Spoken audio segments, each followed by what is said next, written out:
Anthony, Big Cat Hawk. It's currently, is that 2:24? First day out. Have you fired your gun yet?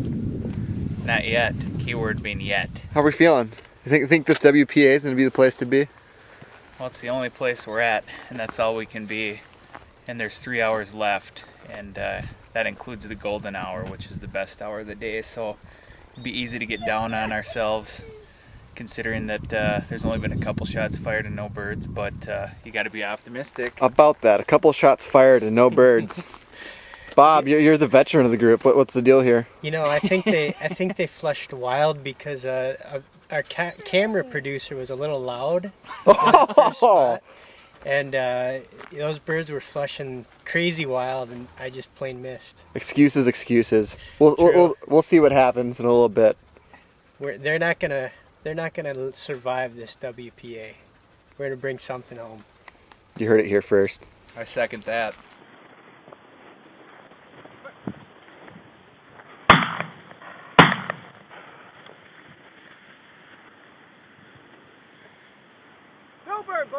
It went down.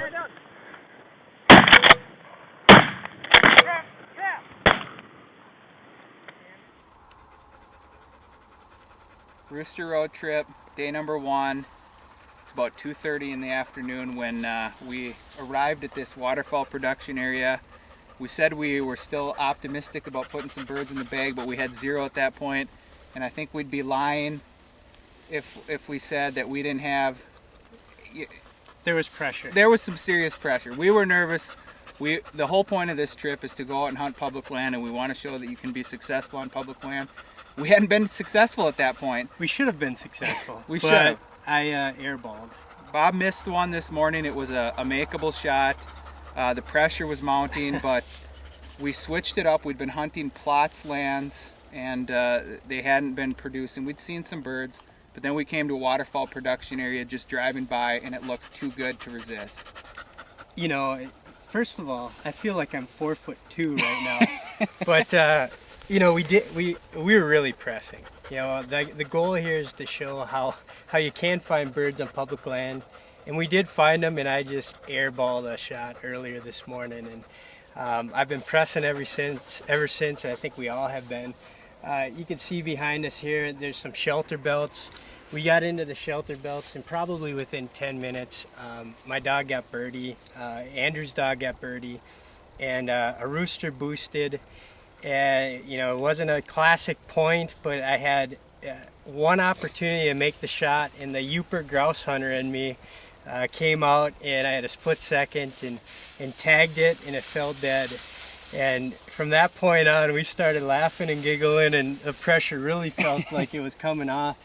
And you know, 10 minutes later, we're walking back through this shelter belt, and the dogs were birdie the whole way.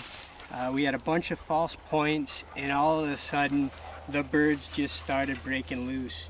And I don't know, I think there were probably 6 birds in total that we pushed out. We got 2 roosters, and one got away, and then there were some hens in the mix. But thank you, U.S. Fish and Wildlife Service. Buy duck stamps. It creates great habitat, good for roosters too. Now, the golden hour.